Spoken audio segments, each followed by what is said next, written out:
Hello students. तो चलिए भाई अगली 5 मिनट में सीखेंगे हम लोग हाइपर कॉन्जुगेशन क्या है।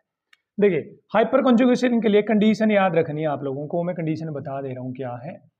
आपके पास एक sp2 हाइब्रिडाइज्ड कार्बन होना चाहिए जिसकी हाइब्रिडाइजेशन sp2 हो।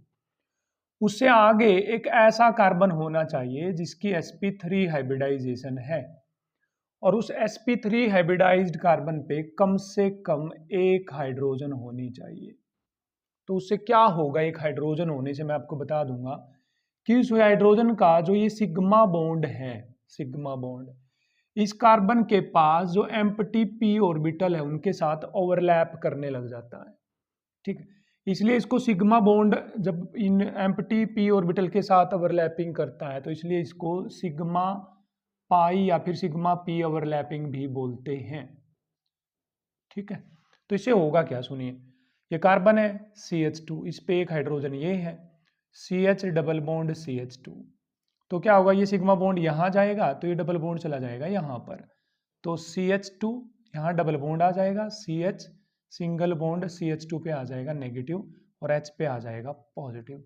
इसे ना वहां पर कंजुगेशन होने लग जाएगी जिसको बोलते हैं हम रेजोनेंस होने लग जाएगी। हाइपर वर्ड यूज हुआ क्योंकि इसमें सिग्मा बॉन्ड ब्रेक हो रहा है इसलिए हाइपर है ये कंजुगेशन, तगड़ी हाइपर हो गई है, गुस्सा आ गया भाई इसको। अब कंडीशन चेक करिए कहाँ कहाँ हाइपर कंजुगेशन होगी। चेक करना क्या यहाँ पर हाइपर कंजुगेशन होगी, यस और नो। आंसर है यस। क्यों? sp2 हाइब्रिडाइज्ड कार्बन है, उससे अगले कार्बन पर हाइड्रोजन है।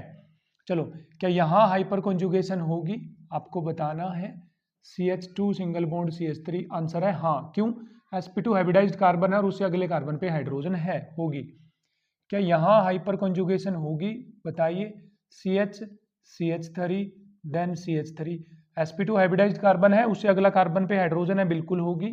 क्या यहाँ हाइपर कंजुगेशन होगी, carbon CH3 CH3 CH3, sp2 hybridised carbon तो है लेकिन उससे अगले कार्बन पर हाइड्रोजन नहीं है, तो आंसर है नहीं होगी।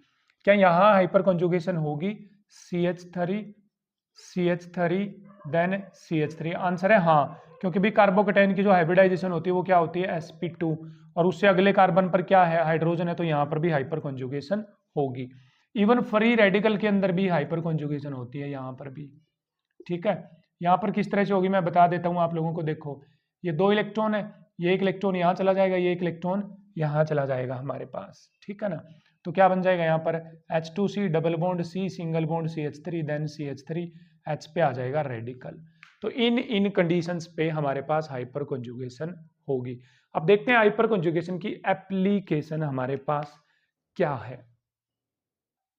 तो हाइपर कंजुगेशन के कारण बच्चे हम ना स्टेबिलिटी ऑफ एल्कीन बता सकते हैं। जैसे इन दो एल्कीन में से कौन स्टेबल है। देखो double bonded carbon sp2 hybridised carbon ये है। अब इससे अगले कार्बन पर जितनी हाइड्रोजन होगी उतनी ही ज्यादा हाइपर कंजुगेशन होगी। तो यहाँ पर तो है 3 अल्फा एच, अल्फा एच मतलब जो हाइपर कंजुगेशन में जाएंगी वो वाली। अब इसमें कितनी है, देखो इधर भी है 3 और इधर भी देखो sp2 इससे अगली तो 6 अल्फा एच।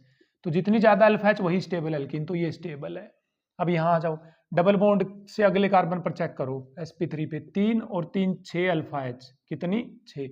यहाँ इससे अगली 3 3 6 और 3 9 और 3 12 अल्फा एच, तो कौन स्टेबल एल्कीन, ये वाली स्टेबल है। कार्बोकेटाइन की स्टेबिलिटी बता सकते हैं हम लोग। ये दो इसमें अल्फा एच कितनी है, 3 3 6 और 3 9, मतलब जो हाइपर कंजुगेशन शो कर सकती है वो एच काउंट कर रहे हैं हम लोग, तो 9। यहाँ कोई है ही नहीं तो इसका मतलब ये कार्बोकेटाइन स्टेबल होगा। अब यहाँ ये कौन सा फ्री रेडिकल स्टेबल है, यहाँ पर 3 3 6 और 3 9 अल्फा एच है, तो ये वाला स्टेबल है इसके कंपैरेटिवली। तो हाइपर कंजुगेशन की कंडीशंस क्या आप बताई मैंने, sp2 हाइब्रिडाइज्ड कार्बन उससे अगला कार्बन जो sp3 हाइब्रिडाइज्ड है उस पर क्या होनी चाहिए, हाइड्रोजन।